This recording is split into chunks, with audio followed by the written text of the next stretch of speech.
与太子成婚前，因月一个乞丐拿着婚书前来求娶。当晚，继母就一顶小轿将我送走，而妹妹则代替我嫁给了太子。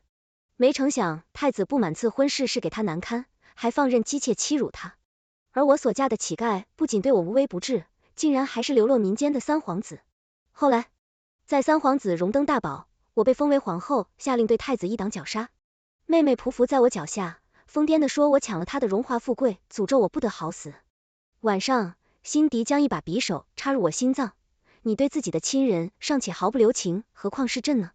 在睁眼，我和妹妹一同回到了乞丐提亲那日。妹妹抢过乞丐婚书，嘴角是压不住的得意。我来嫁我笑了。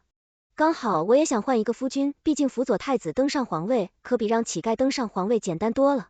祭司臣拿着婚书叩门时，我正在院中假寐，和叶吉匆匆赶来，声音有些急促。小姐不好了，有个乞丐拿着婚书说要娶你老爷和夫人，让你立刻去前厅。我理了理思绪，尖刀刺入心脏的痛，仿佛是一场梦。我站起身子，扶了芙蓉裙上不存在的褶皱，走吧，去看看。大厅中，祭司臣举着婚书侃侃而谈。这婚书是刘老太爷亲笔所写，做不得假。太傅大人要毁约不成？我来时已给所有沿途百姓都看过这上，外面可是清清楚楚写着要将太傅府嫡女嫁于我。若太傅大人不认，明日全京城就都会知道太傅府言而无信为。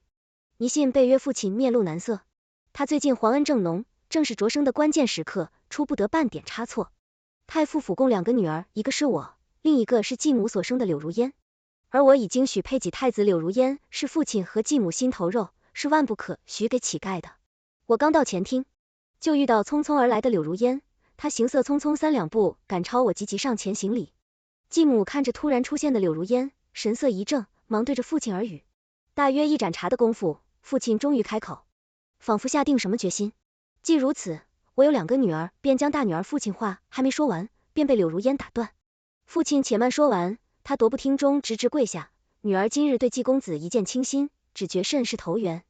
说着，他含羞带怯，看了季思辰一眼，嘴角是压不住的得意，女儿愿意嫁给季公子，还请父亲母亲成全我笑了。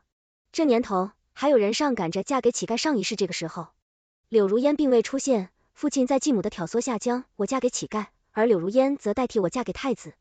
没想到乞丐对我无微不至，更是在不久后就被皇室找回，一跃成为皇帝最宠爱的三皇子。我也成为人人称颂的三皇子妃，而他顶替我嫁到太子府第1天，就因太子不进新房，成为全城笑柄。后来又被太子姬妾挑衅欺辱，日子水深火热，所以这一次他迫不及待要抢。在我之前接下婚书，继母脸色登时大变，厉声喝道：如烟，你得了失心疯不成？你是柳家嫡出的女儿，怎能嫁给乞丐？柳如烟神色倔强，梗着脖子毫不退让。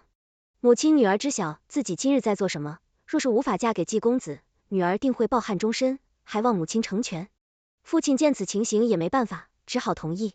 柳如烟缓下来，拉着继母到一旁嘀咕了好一阵子，终于将继母将信将疑的安抚下来。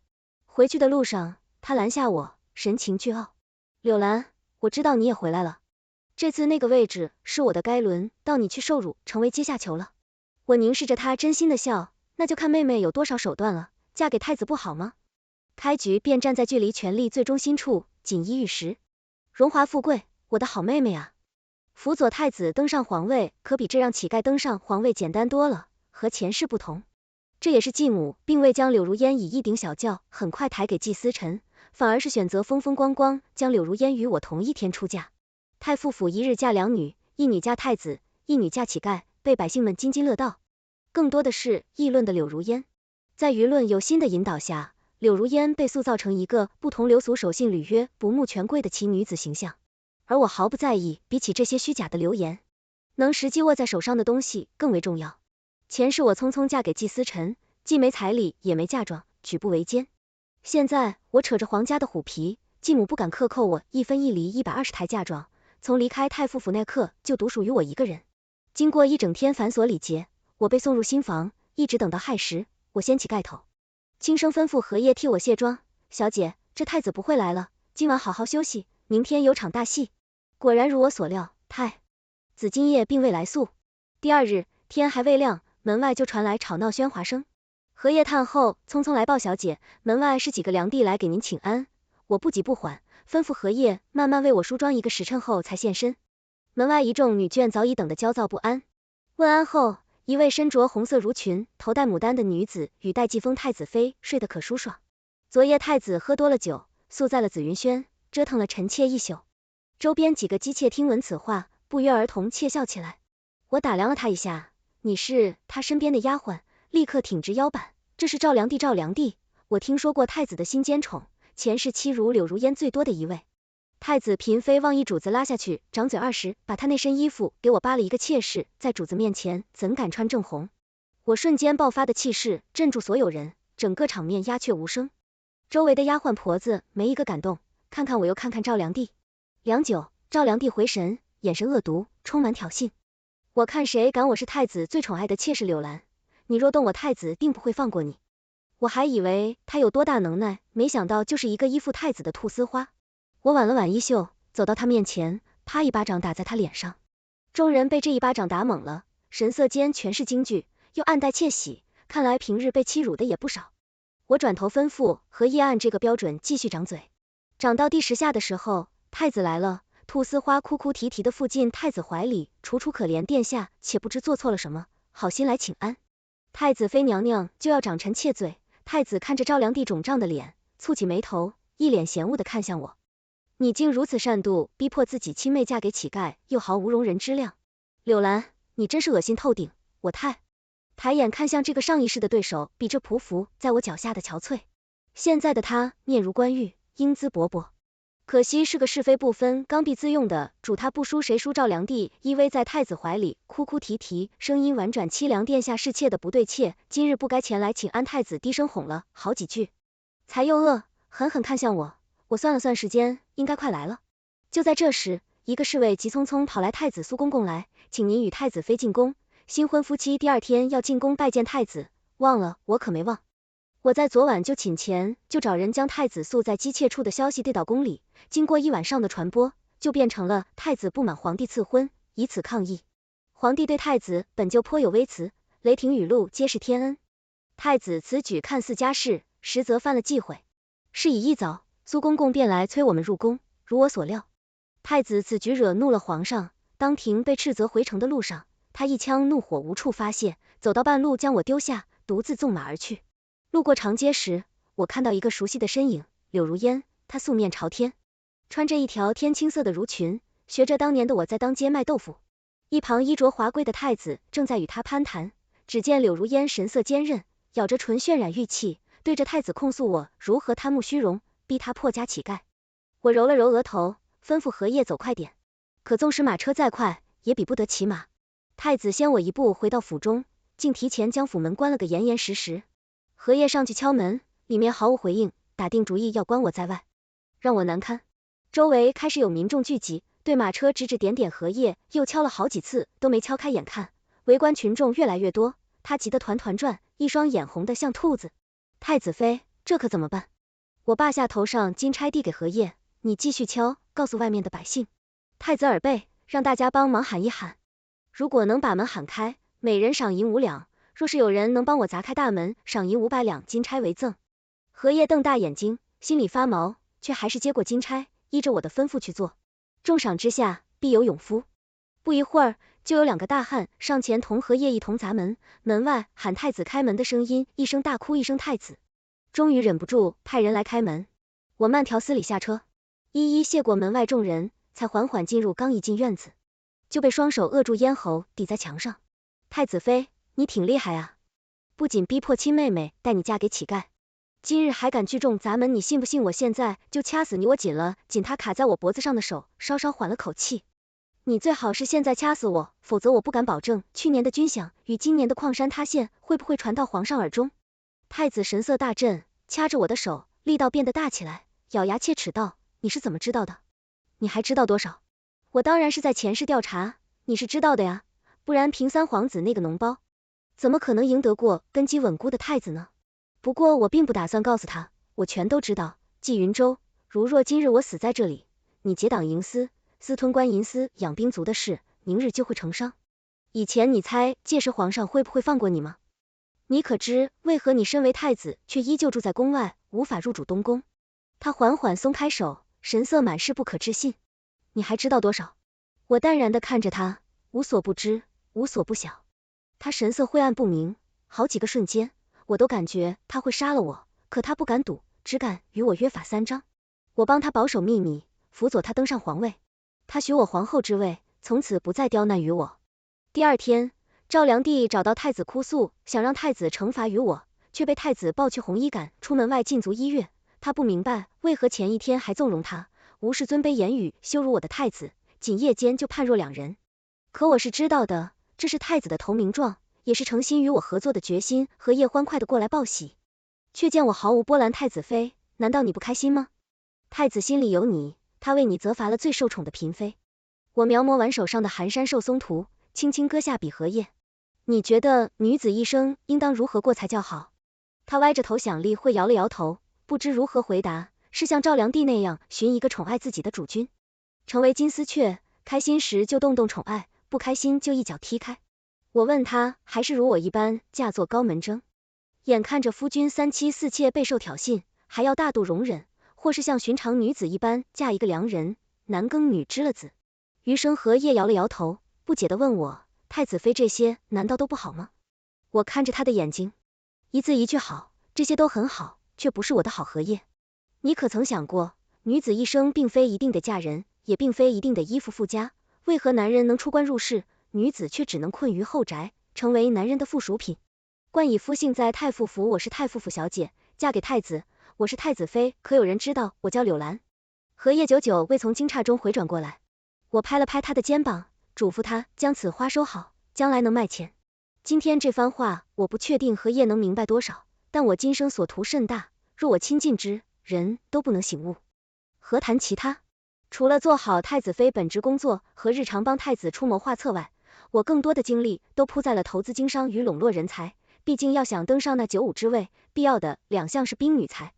兵还不到时候，但是才我有了嫁妆，且又先知定能比前世来的更为容易。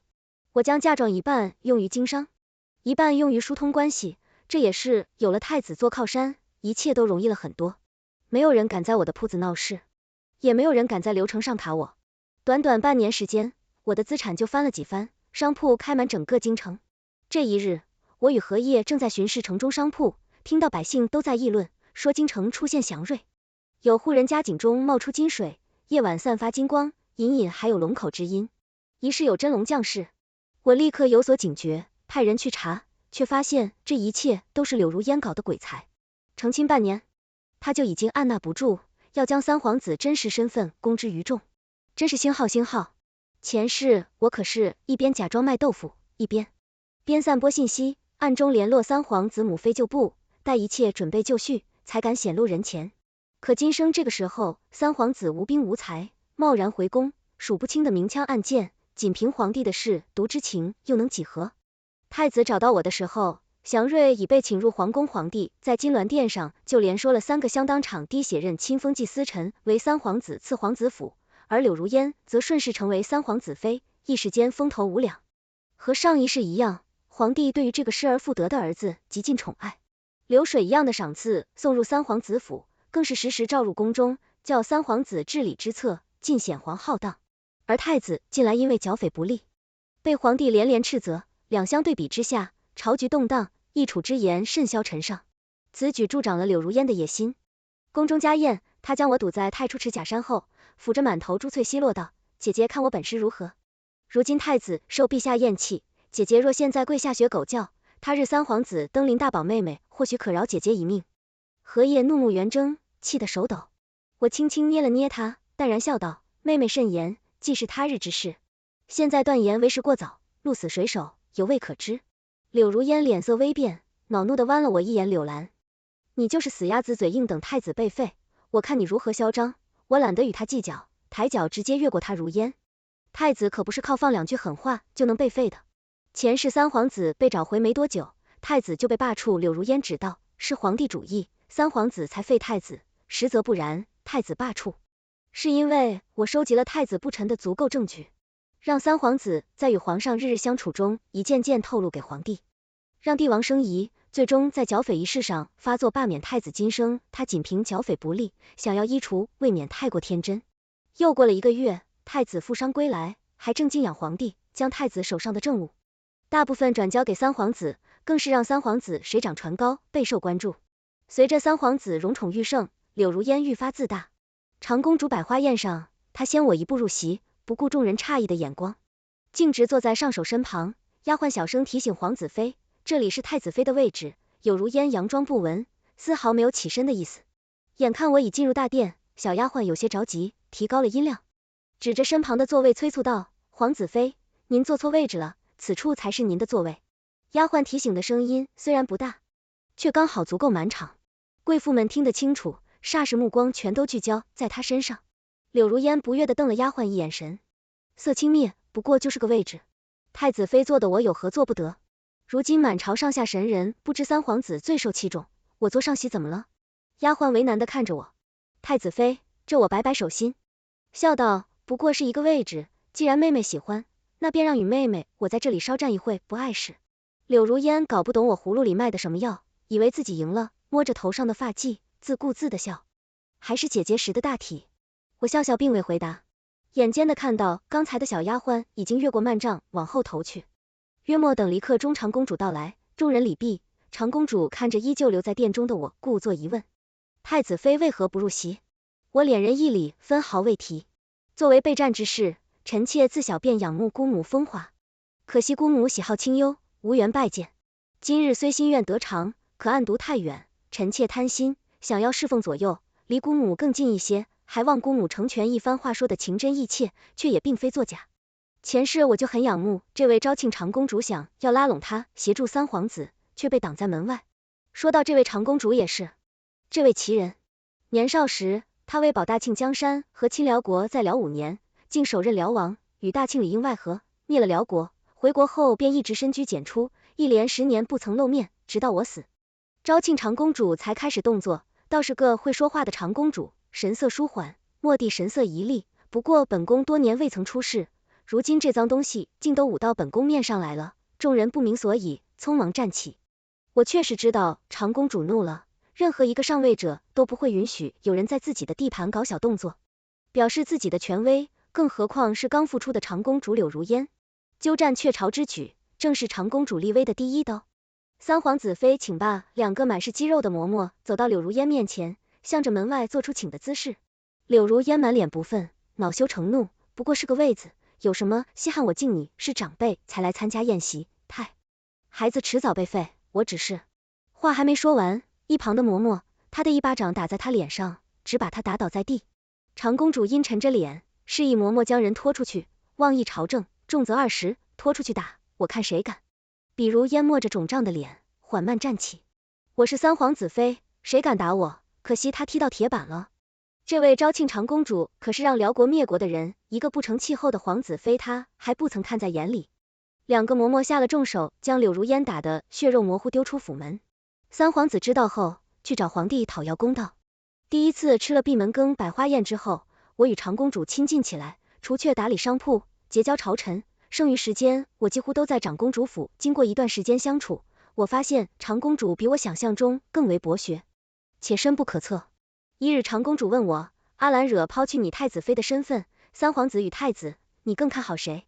我笑着打哈哈，宫妃不议政，若是非要选一个呢？我摇了摇头，久久未答。就在他以为我不会回应他的时候，我却正色道，我都不看好，我看好你昭庆长公主殿下。从重生的一开始，我的目标就是你昭庆长公主。我不信那个3岁作诗，7岁论政，13岁和亲，18岁首任辽王，收复失地的传奇女子会甘心屈居人下。我也不信那个愿做天下女子表率，率先提出女子亦可入仕的人会抛下一身抱负，永久谪居于世。所以我任由三皇子气焰嚣张，蛊惑太子出兵剿匪，微妙地平衡着2位皇子的关系，就是为了让这位长公主有机可乘，提前动作。长公主定定地看了我许久，嘴角勾起一抹满意的笑容。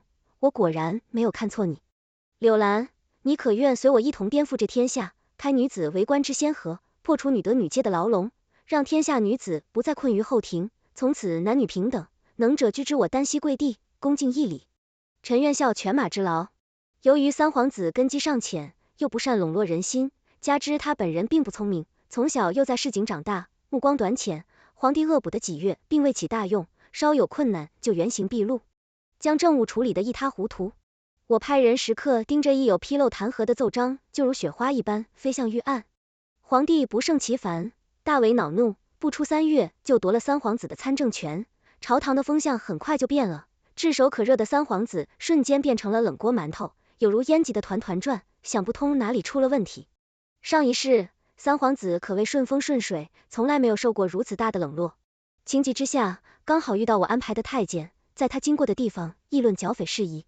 他突然想起前世三皇子就是剿灭了山匪，大受赞扬，于是撺掇着三皇子接下了剿匪的任务和今生的三皇子。哪里会剿匪啊？刚到山匪地盘就被活捉了去，对方要求皇帝用1万两黄金与10年不再出兵来换三皇子平安消消。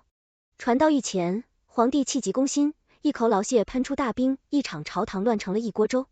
长公主请出太子监国要了3000精兵，亲自披甲上阵营救三皇子。出发前，我去城门送他，用只给我们2人才能听到的声音道：殿下放心，臣已安排妥帖，只待殿下剿匪成功，我安排之人便会在街头巷尾传颂您的事迹，届时必定威望大涨。长公主笑着拍了拍我的肩，柳青，你我之间不是敌人甚好。我恭敬联手，笑而不答。